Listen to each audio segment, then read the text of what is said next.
하나님의 말씀 마태복음 17장입니다. 마태복음 17장 1절로 13절의 말씀을 보겠습니다. 엿새 후에 예수께서 베드로와 야고보와 그 형제 요한을 내리시고 따로 높은 산에 올라가셨더니 그들 앞에서 변형되사 그 얼굴이 해같이 빛나며 옷이 빛과 같이 휘어졌더라. 그때 모세와 엘리야가 예수와 더불어 말하는 것이 그들에게 보이거늘 베드로가 예수께 여쭈어 이르되 주여 우리가 여기 있는 것이 좋사오니 만일 주께서 원하시면 내가 여기서 초막 셋을 짓되 하나는 주님을 위하여 하나는 모세를 위하여 하나는 엘리야를 위하여 하리이다. 말할 때에 호련히 빛난 구름이 그들을 덮으며 구름 속에서 소리가 나서 이르시되 이는 내 사랑하는 아들이요 내 기뻐하는 자니 너희는 그의 말을 들으라 하시는지라. 제자들이 듣고 엎드려 심히 두려워하니 예수께서 나와 그들에게 손을 대시며 이르시되 일어나라 두려워하지 말라 하시니 제자들이 눈을 들고 보매 오직 예수 외에는 아무도 보이지 아니하더라.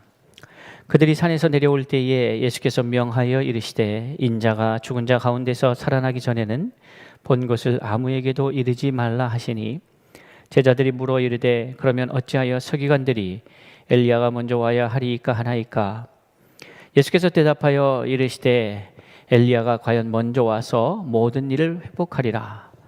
내가 너희에게 말하노니 엘리야가 이미 왔을 때 사람들이 알지 못하고 임의로 대우하였도다. 인자도 이와 같이 그들에게 고난을 받으리라 하시니 그제서야 제자들이 예수께서 말씀하신 것이 세례 요한인 줄을 깨달으니라. 아멘. 예수님께서 오늘 베드로와 야고보 그 형제 요한과 더불어 높은 산에 올라가셔서 이들이 경험하지 못하였던 모습으로 변형되셔서 모세와 엘리야와 함께 있는 모습을 보여주셨습니다.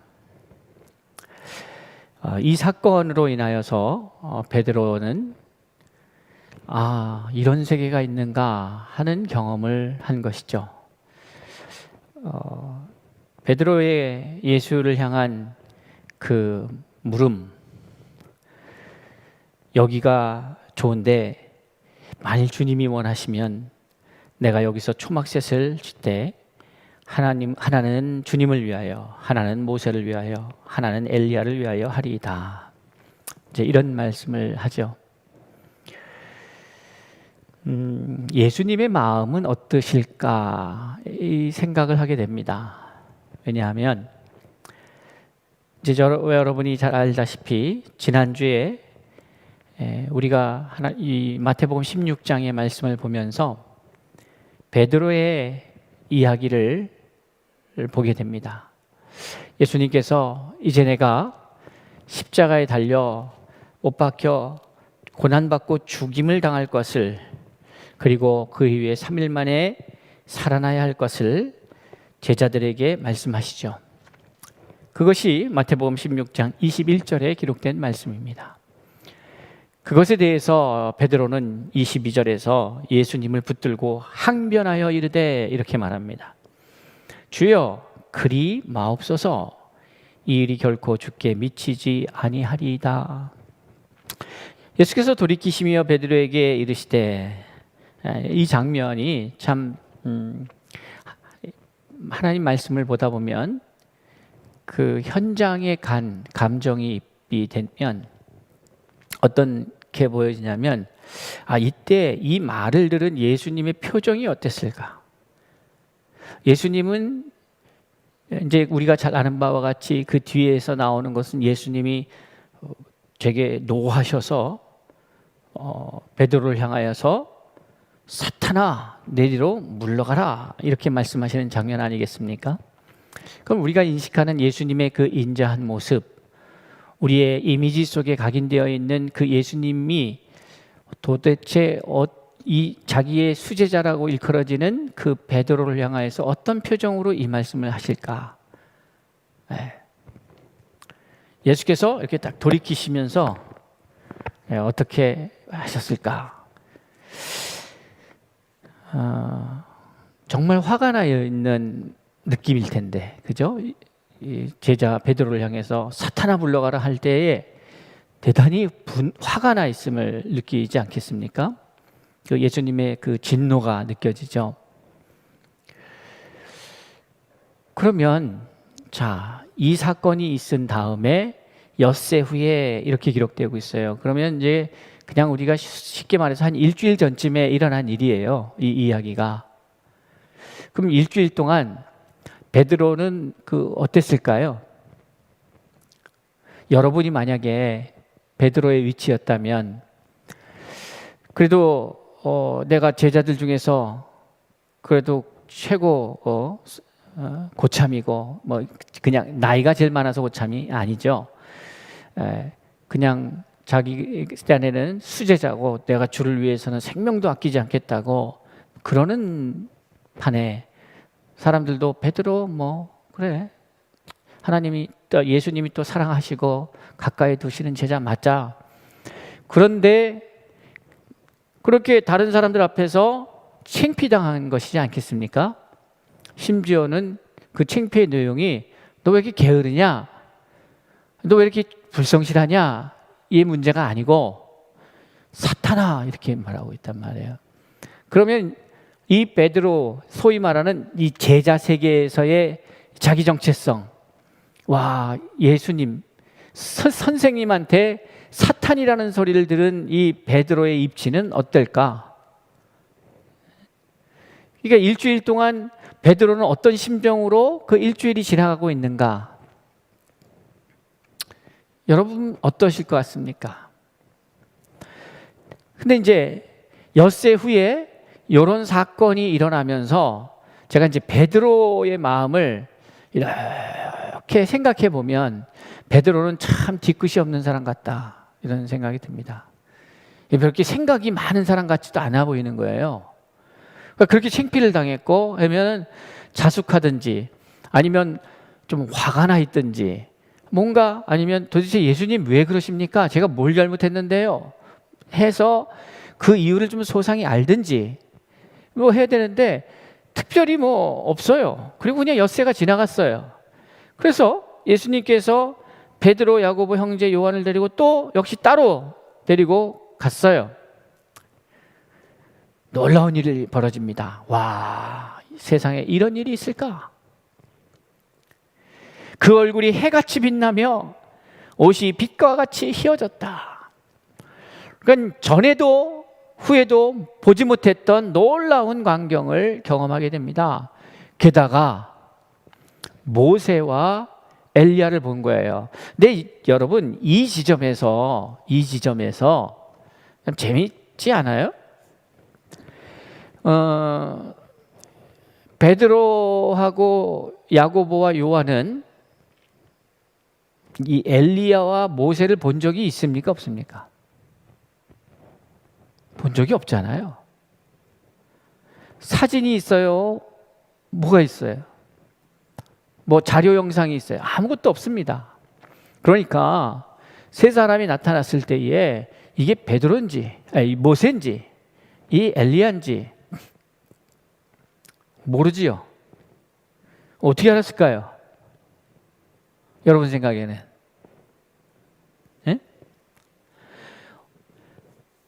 베드로가 예수께 여쭈어 이르되 하나는 초막셋을 짓는데 하나는 주님을 위해서, 하나는 모세를 위해서, 하나는 엘리야를 위하여, 이렇게. 그러니까 3절에서 그때의 모세와 엘리야가 예수와 더불어 말하는 것이 그들에게 보이거늘 하는 거 보니까 모세, 엘리야를 알 수 있었던 것은 이 대화 속에서 이게 모세구나, 엘리야구나 하는 거를 느낄 수 있겠죠. 그냥 여기에서는 그거 외에는 뭔가 그걸 뒷받침할 근거는 없으니까요. 그런데 무슨 얘기를 하면은 모세고 무슨 얘기를 하면 엘리야입니까? 아니면 예수님이 모세요, 이렇게 이름을 불렀던지 엘리야여 했던지 뭐 그랬겠죠. 어찌됐건 이 세 사람의 대화 속에서 모세고 엘리야고 알았겠죠. 그럼 이 사람들 의식 속에는 어떻게 이게 지금 꿈을 꾸는 게 아니잖아요. 생시잖아요. 그러면 이렇게 보면서 왜 안 놀랬을까요? 모세는 예수님보다 몇 년 전 사람입니까? 1500년 전 사람입니다. 예수님보다 1500년 전 사람이에요. 그러면 엘리야는요? 엘리야는 몇 년 전 사람일까요? 하여튼 1500년 전 사람이 나타났으니까 소위 말하면 지금으로 말하자면 뭐라고 있어요? 믿지 않는 세계라였으면 귀신이다 이렇게 할 거 아니에요? 깜짝 놀래야 되잖아요. 근데 안 놀래? 안 놀래고 뭐라고 얘기하냐면 초막을 짓고 같이 살자는 거예요. 그러니까 그만큼 이 상황이 너무나도 황홀한 상황이었어요. 너무나도 황홀한 상황이었어요. 근데 여러분, 엿새 전에 자기가 예수님이 내가 이제 십자가에 죽을 거야 했을 때에 그렇게 할 수 없습니다 이렇게 막았었더니 예수께서 그냥 돌이키시면서 진노하시면서 사탄아 물러가라. 저는요 제 선생님한테 제가 그렇게 생명을 걸고 따르는 선생님한테 이렇게 취급받고 이렇게 고통을 당하면 저는 그걸 잊지 못할 것 같아요. 그날을.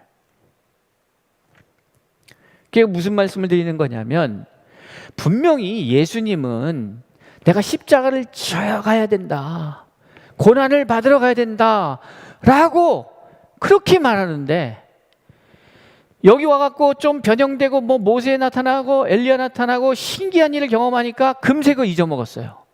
그래서 뭐 하자는 거예요? 여기다 초막을 짓자는 거예요. 예수님은 뭐 해야 돼요? 거기 초막을 지어야 돼요? 아니면은 예수님은 어디로 가야 돼요? 십자가를 지러 가야 되잖아요. 예수님은 그 길을 가야 돼요. 그런데 자꾸 죽을 수 없습니다, 내가 생명을 걸고 맡겠습니다 하질 않나? 아니면 여기에 모시겠습니다 하질 않나? 그러니까 예수님이 이 땅에 오신 목적은 전혀 생각하지도 않는 거예요. 그죠? 뭐예요? 자기 좋은 대로. 이렇게 좋을 수가. 이렇게 좋을 수가. 자기가 수제자니까 또 앞에 막아서서 뭔가 대단한 것처럼 안 됩니다. 뭐 주군을 위하여 목숨을 던지는 부하 장수처럼 그렇게 멋지게 사나이가 뭐 이러면서 했는지 모르겠지만 하여간 베드로는 그런 거예요.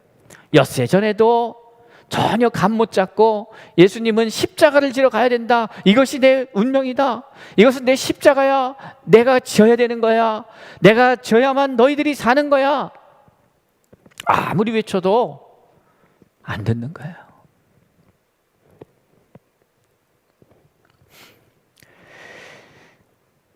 그런 일이 벌어졌을 때에 예수님이 이렇게 그들을 이제 일으키시면서 두려워하지 말아라. 그렇게 보니까 제자들이 눈을 들고 보매 오직 예수 외에는 아무도 보이지 아니하더라. 이렇게 그 짧은 사건이 마무리가 됩니다. 그리고 이제 산에서 내려올 때에 예수님이 제자들과 대화를 하십니다. 그리고 그 대화의 내용은 엘리야에 관한 이야기입니다. 자, 이 엘리야에 관한 이야기는 사실 참 이 이야기를 볼 때에 모세가 소위 말하는 세상 사람들 표현으로는 귀신을 본 것 같은 느낌이었을 텐데, 모세를 보고 엘리야를 봤다는 것은. 그런데 어떻게 그것을 놀라지 않았을까 생각해 보면 당시에 이들 사람 생각 속에는 어떤 생각이 있었습니까? 엘리야가 다시 와야 된다라고 하는 것이 이들의 생각 속에 자리 잡고 있었다는 것을 볼 수 있죠. 그러니까 진짜 먼저 온다고 했으니까 왔나? 생각할 수도 있죠. 그 이제 말라기 4장에 나오는데, 말라기 4장에 4절에 보니까 너희는 내가 호렙에서 온 이스라엘을 위하여 내 종 모세에게 명령한 법 곧 율례와 법도를 기억하라. 보라, 여호와의 크고 두려운 날이 이르기 전에 내가 선지자 엘리야를 너희에게 보내리니 그가 아버지의 마음을 자녀에게로 돌이키게 하고 자녀들의 마음을 그들의 아버지에게로 돌이키게 하리라. 돌이키지 아니하면 두렵건대 내가 와서 저주로 그 땅을 칠까 하노라 하시니라. 이렇게 말씀하는 거예요. 그러니까 한 400년 전에 이 말라기서를 통하여서 뭐라고 예언되어 있냐면, 예수가 오시기 전에, 크고 두려운 날이 이르기 전에 선지자 엘리야가 먼저 올 것이다. 이게 예언이 된 거예요. 그 얘기를 지금 이제 9절 이하에서 하고 있는 거죠. 그러면 자, 이제 예수님이 그 내용을 좀 더 들여다보면, 제자들이 물어 이르되 그러면 어찌하여 서기관들이 엘리야가 먼저 와야 하리이까? 이 얘기가 그 얘기입니다. 그러니까 서기관들은 이걸 알고 있었어요. 알고 있어서 그렇게 가르친 거예요. 참 재밌지 않습니까? 아는데 안 믿어요. 아는데 안 믿어요. 예수께서 대답하여 이르시되 엘리야가 과연 먼저 와서 모든 일을 회복하리라. 그러면 이제 자, 이 말라기서 4장의 말씀과 이 마태복음 17장의 말씀을 연결해서 한번 생각해 봅시다. 세대 요한이 바로 그 엘리야다라고 하는 것을 오늘 본문에서 말씀하고 있어요. 내가 너희에게 말하노니 엘리야가 이미 왔으되 사람들이 알지 못하고 임의로 대우하였도다. 인자도 이와 같이 그들에게 고난을 받으리라 하시니, 그제서야 제자들이 예수께서 말씀하신 것이 세례 요한인 줄을 깨달으니라. 이렇게 말씀하죠. 그러니까 지금 엘리야가 지금 다시 오기로 되어 있는데 그게 누구라는 거예요? 세례 요한이라는 거죠. 예? 지금 우리 영상을 통해서 함께 예배드리는 성도님들이 대답하셨죠? 그렇게 제가 그렇게 믿고, 현장에 있는 사람들이 대답을 안 해서, 자, 누가복음 1장 17절에 보면 그가 또 엘리야의 심령과 능력으로 주 앞에 먼저 와서 아버지의 마음을 자식에게, 거스르는 자를 의인의 슬기에 돌아오게 하고 주를 위하여 세운 백성을 준비하리라. 이게 누구 얘기예요? 세례 요한 얘기예요. 세례 요한 얘기예요. 자, 그러면 이 말을 좀 종합해 보면 이렇습니다. 예수님은 세례 요한의 역할이 뭐라고 말씀했어요? 예수님이 말씀하신 세례 요한의 역할, 오늘 읽어드린 본문의 말씀 속에서 한마디로 한 단어를 뽑자면 뭐예요? 네? 11절에 모든 일을 회복하리라 이렇게 말했어요. 그렇죠? 모든 일을 회복할 거다. 먼저 와서 모든 일을 회복할 거다. 자, 어떤 행위를 할 거예요. 그런데 그게 결국 뭐라는 거예요? 회복한다는 거예요. 그럼 그 구체적인 어떤 일은 뭐예요? 아버지의 마음을 자녀에게로 돌이키게 하고 자녀들의 마음을 그들의 아버지에게로 돌이키게 하리라. 결국 이게 무슨 말입니까? 아버지를 따라 우리의 한 분 아버지를 떠나 멀리 갔던 그 자녀들이 다시 이제 아버지를 기억하고 돌아오게 하는 것. 그것은 이제 작년에 제가 이 사중복음을 가지고 얘기하면서 중생을 뭐라고 표현했습니까? 중생, 생명의 시작이다. 이렇게 했어요. 생명의 시작이다. 그 생명은 뭐예요? 의로운 생명이죠. 죄인은 죽고 의인의 생명으로 새롭게 시작하는 것이 뭐예요? 중생이에요. 그럼 성경은 뭐라고 했어요? 이 생명의 채움이다. 생명의 채움, 무엇으로? 하나님의 말씀으로 가득 채워지는 것. 아버지여 저들을 거룩하게 없어서, 진리로 거룩하게 없어서 아버지의 말씀은 진리니이다.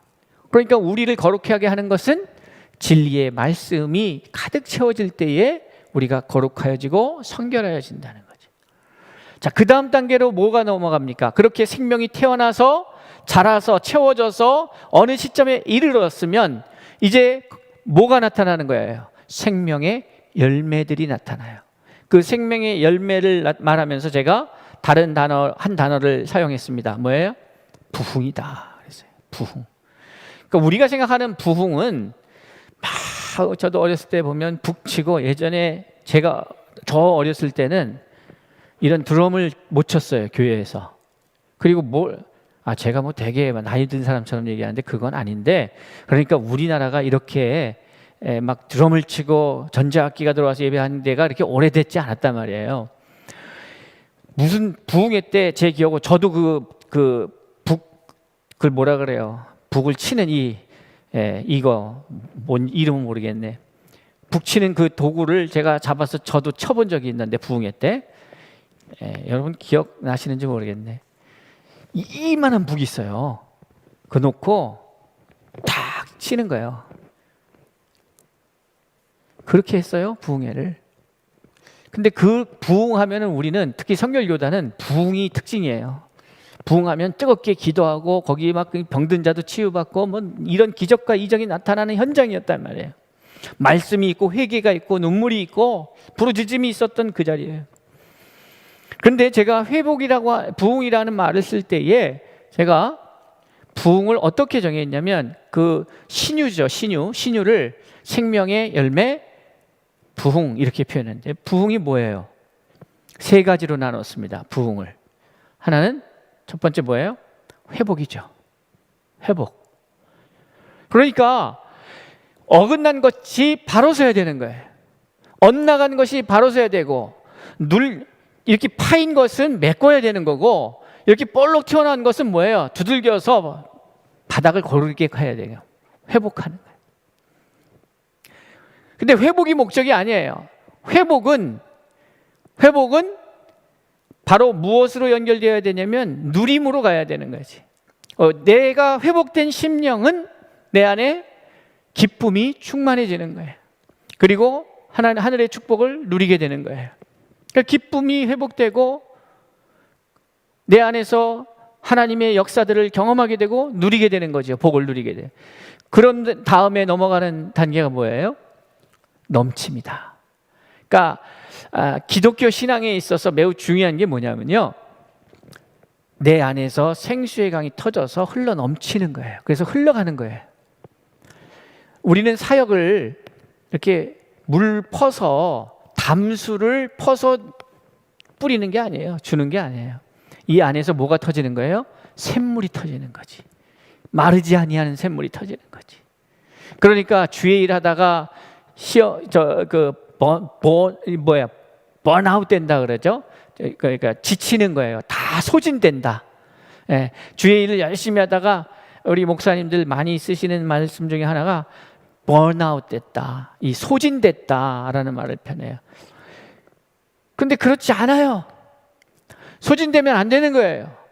우리는 마르지 아니하는 시냇가에 심은 나무가 시절을 쫓아 과실을 맺은 것 같이 끊이지 않게 그 생명력이 우리 안에서 회복되고 경험되어지고 누리면서 나아가 더 넘쳐나야 되는 것이죠. 그게 부흥이다 이 말이에요. 그러니까 예수님은 세례 요한이 역할이 뭐냐면, 하나님이 창조 목적에 따라서 이렇게 딱 만들어졌단 말이에요. 근데 죄를 짐으로 인해서 아담과 하와의 범죄로 인하여서 사람이 어떻게 됐어요? 저리 가 있는 거예요. 여기서 의인으로 태어나서 이쪽으로 달려가야 되는데 어떻게 돼 있는 상태예요? 여기 의인이어서 이리 달려갈 존재가 죄인이어서 저리 달려간 거예요. 그러니까 이걸 다시 어떻게 해야 돼요? 이 자리로 갖다 놔야 되는 거지. 원래 자리로. 그걸 회복이다 이렇게 하는 거예요. 회복이다. 아버지의 마음이 떠난 자식이 다시 아비에게로 마음을 돌려야 되는 거예요. 회복의 자리. 그걸 뭘 통해서 이루어요? 회개를 통해서. 그러니까 세례 요한의 첫 일성도, 예수 그리스도의 일성도 뭡니까? 결국은 회개의 메시지였어요. 회개. 회개하라, 천국이 가까웠다. 회개는 뭐예요? 이렇게 가던 걸 돌이켜서 다시 오는 거예요. 여기로 와야 돼. 와서는 이리 가야지. 이제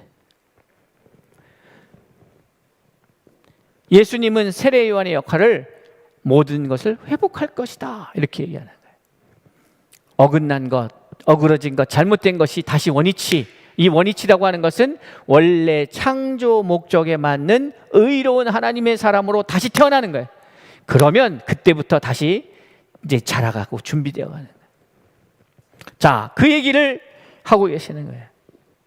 그런데 이제 여기서 참 예수님을 제가 이렇게 말씀으로 뵐 때마다, 말씀 속에서 예수님을 이렇게 볼 때마다 어떤 느낌이냐면, 참 지치시겠다 그런 생각이 드는 거죠. 왜냐? 그렇게 가르쳐도 별로 기억을 못하는 것 같아요. 제자들이 얘기를 해도 잊어먹고 별로 무관심이야. 아예 관심이 별로 없어요.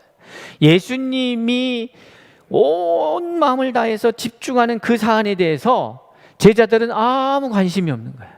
그러면서 제자라는 거예요. 예수님은 지금 십자가를 지시겠다고 계속 내가 순환을 받을 거라고 얘기를 하고 있고, 나는 십자가를 져야 된다고 얘기하는데, 그 일주일 지나서 정말 대단한 신비한 일을 경험하니까 그새 그거 다 잊어먹고 여기서 그냥 죽치고 있자는 거예요. 그 예수님 마음이 어떨까? 야, 얘네들은 도대체, 예수님은 온통 지금 점점 시간이 가까우면 가까울수록 예수님의 관심은 어디로 가 있습니까? 십자가, 갈보리산 위에 그 십자가, 겟세마네 동산에서의 그 십자가, 그 순간을 그렇게 초긴장 상태에서 그것을 향하여서 뚜벅뚜벅 걸어가고 있는데, 제자들은 뭐예요? 거기에는 아무 관심이 없어요. 여러분, 주님의 관심에 여러분의 관심이 있습니까?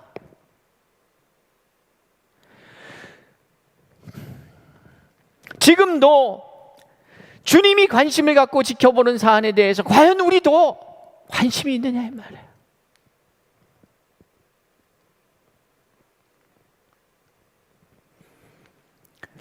주님은 주님대로 가고, 나는 살면서 뭔가 하나님 앞에 은혜를 받고, 이거 얼마나 특별한 경험이에요. 이런 걸 받으니까 거기에 취해갖고 또 거기에 생각하느냐고, 정작 예수의 관심, 예수의 온통 신경이 쓰여 있는 것은 전혀 생각지도 않는 이 제자들의 모습을 우리는 보고 있는 거예요. 그게 누구의 모습이에요? 오늘 저와 여러분의 모습이 아니길 바라요.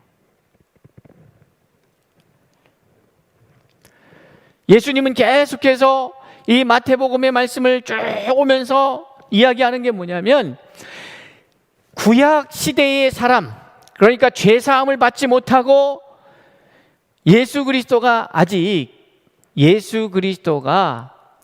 온 인류 가운데 구원을 주시지 않았잖아요. 아직. 왜 제가 아직이라는 표현을 씁니까? 십자가를 지고 죽으시고 부활해야 그게 완성이 되는 건데, 부활의 아침이 아직 안 왔기 때문에, 그래서 예수님께서는 이 놀라운 일들을 내가 제자들에게 신신당부하는 거예요. 인자가 죽은 자 가운데에서 살아나기 전에는 본 것을 아무에게도 말하지 말아라. 이해하지도 못할 뿐더러 괜히 이상하게 이해되는 거죠. 그러니까 예수님은, 지금 예수라고 하는 한 존재는요, 단순히 예수가 아니에요.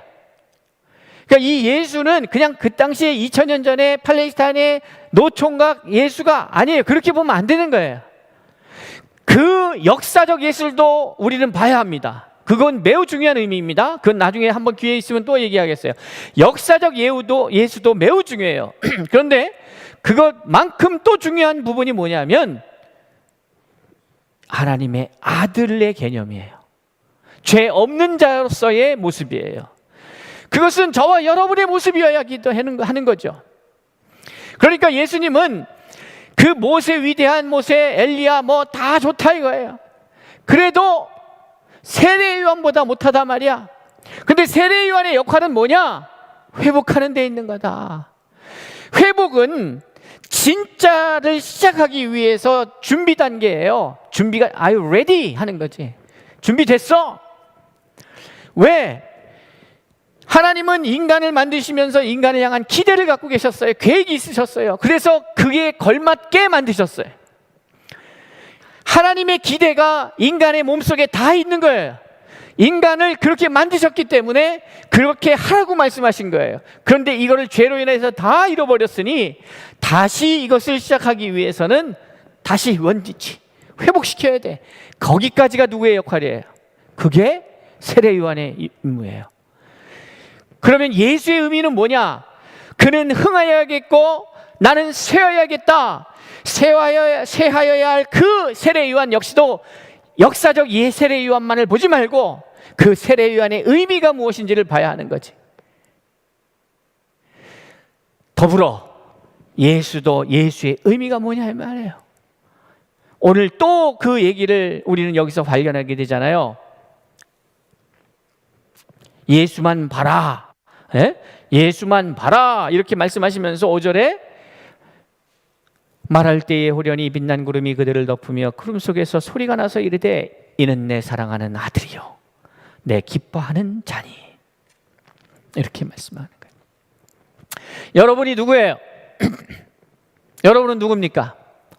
여러분은 예수님, 하나님이 이렇게 말하는 사람이죠.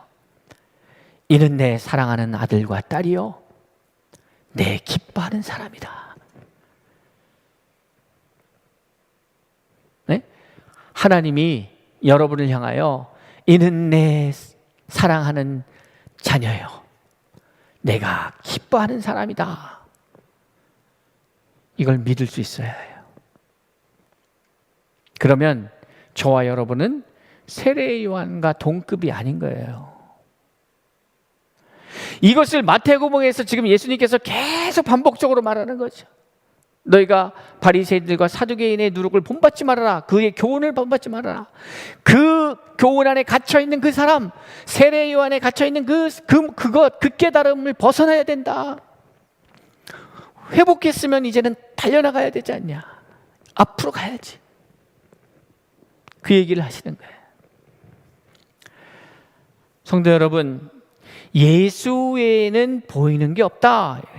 아무것도 보이지 아니한다. 그러니까 예수를 바라봐야 되는데 그 예수를 바라보라는 게 예수를 숭배하라는 얘기가 아니에요. 그 예수의 모습, 너희들이 보고 있는 그 예수의 모습이 누구의 모습인 거예요? 바로 구원받은 하나님의 자녀들의 모습인 거지. 그게. 그러니 이 모습을 영원토록 갖기 위해서는, 그러니까 참 여러분 이거 되게 한번 생각 좀 해보세요. 베드로와 요한과 야고보가 예수님의 이 형상을 보고, 그러니까 여기서 말한 베드로와 요한과 야고보는 정확하게 제가 말씀드리자면 아직 성령을 경험하지 않은 자입니다. 성령 세례를 받지 않은 자입니다. 성령 세례를 받지 않았다는 것은 구원론적인 입장에서 뭡니까? 아직 구원을 이루지 못한 자죠. 그렇죠? 아직 구원을 이루지 못했습니다.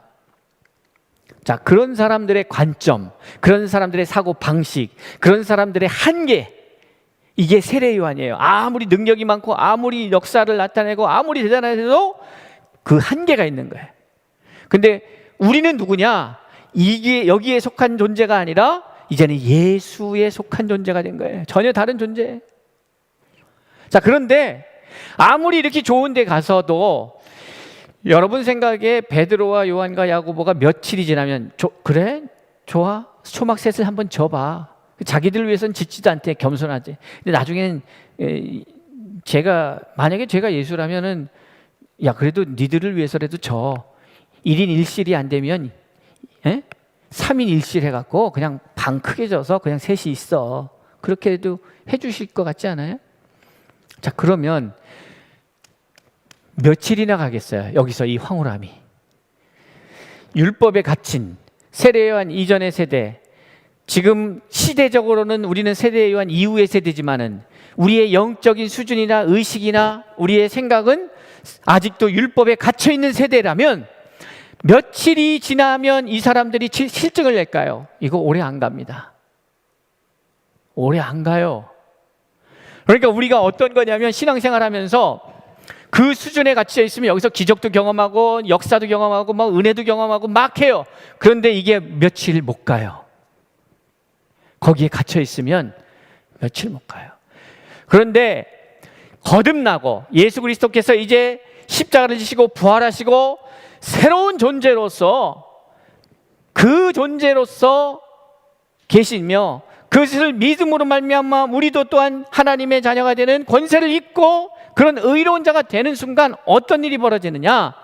어떠한 상황에 의해서 천국을 누리는 자가 되는 게 아니라 어떠한 것도 천국으로 만들 수 있는 자가 되는 거란 말이에요.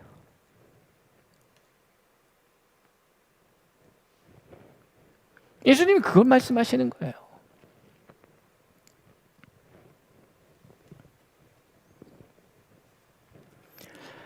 깨닫는 게 은혜입니다.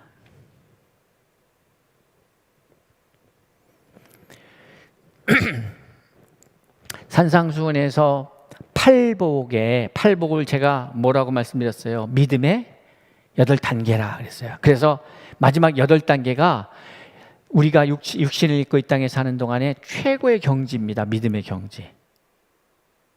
그럼 이제 이렇게 되면 믿음이 막 올라가면 우리는 찬송가도 그래 뭐예요? 우리는 결국 최후 승리 얻기까지 최후의 승리 이렇게 하면 그러면 어떻게 해피엔딩으로 끝나야 되잖아요. 심령이 가난한 자 이렇게 막 울면서 시작했어도 이렇게 가갖고 결국은 8단계 가서는 어떻게 돼야 돼요? 와, 드디어 면류관이 있고 막 이렇게 되는데 8단계 마지막 8단계가 뭐예요? 8단계가 뭐예요? 뭐긴 뭐예요? 의를 위하여 박해를 받는 거지. 제가 읽어드릴게요. 그 5장 10절에 보면 의를 위하여 박해를 받은 자는 복이 있다 이거예요. 그러니까 결국은 뭐예요? 박해를 받아요. 그런데 박해를 받는 게 그게 믿음의 단계를 이루는 거예요. 아무나 박해합니까? 믿음이 있어야 박해를 받는 거예요. 박해 받기 전에 다 어떻게 해요? 다 타협하거나 다 넘어지거나 다 부인하거나. 근데 끝까지 가야 박해를 받지. 나로 말미암아 너희를 욕하고 박해하고 거짓으로 너희를 거슬려 모든 악한 말을 할 때에는, 그러니까 결국은 대단한 것 같은데, 그러니까 믿음이 좋은 사람들은 여기서 막 이렇게 고생했다가 승리하였다 이렇게 가든지, 고생했다가 돈을 많이 벌었다, 망했다가 일어났다라 이렇게 해야 되는데 그렇게 안 끝난다니까요. 결국은 뭐예요? 예수 때문에 욕먹고 막 고생하는 거예요. 그리고 끝나요. 그렇게. 왜? 그렇게 끝나야 하늘에서 상급이 있으니까. 여러분, 이 땅에서 막 성공하려고 그러지 마세요. 이 땅에서 막 성공하려고 그러면 이 땅에서 성공하려고 하다 보면 내가 망가져요. 내가 아주 망가져요. 그러니까 성공하려고 하지 마세요. 이 땅에서는 하나님 말씀 잘 믿고 내 마음에 이루고, 그래서 하나님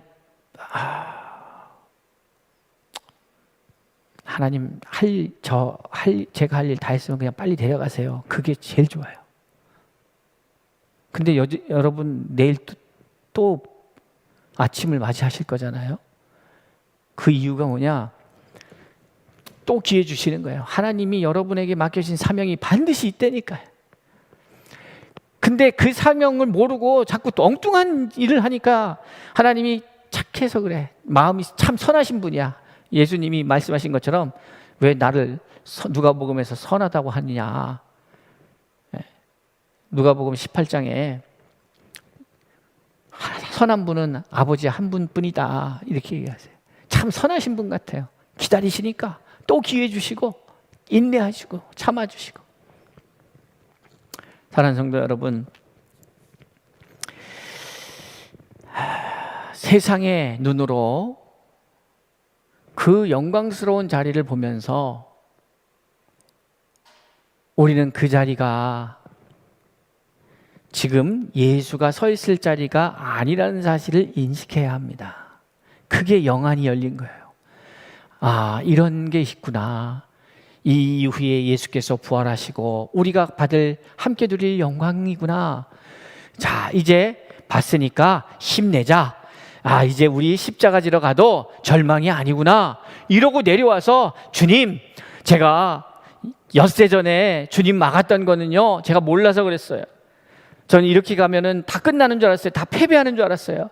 근데 이 변화산에서 이걸 보면서 아, 우리는 승리의 길을 가고 있구나. 결국 이 길을 가야 되겠구나. 이렇게 깨달아야 되는데 아, 여기가 좋사오니 여기에다 초막을 짓고 여기서 삽시다. 이런 거예요, 이게. 이 의식의 차이를 느끼시겠습니까? 제가 말씀드리는 차이를. 십자가를 져야 이 영광스러운 모습을 영원히 누릴 수가 있는 존재가 되는 거예요. 그것으로부터 시작이 되는 거예요. 그런데 그게 아직 안 왔는데 그것만 보고 그것만 추구하잖아요. 그럼 망하는 거예요, 인생이.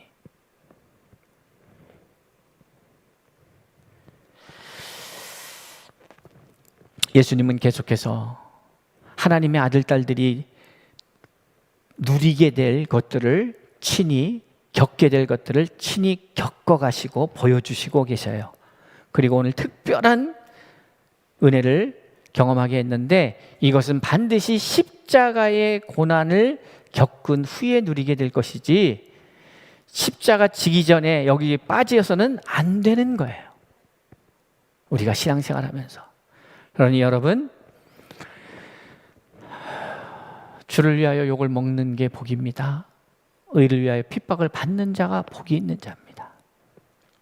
그거 피해가려고 잔머리 굴리지 마세요. 신앙생활하면서 잔머리 굴리지 마세요. 신앙생활하면서 요리 뺀질 저리 뺀질 거리지 마세요. 누가 힘드냐? 내가 힘든 거예요. 그 뺀질거리는 거 그거 힘들어요. 머리 써야 되고 머리 아파 복잡해요.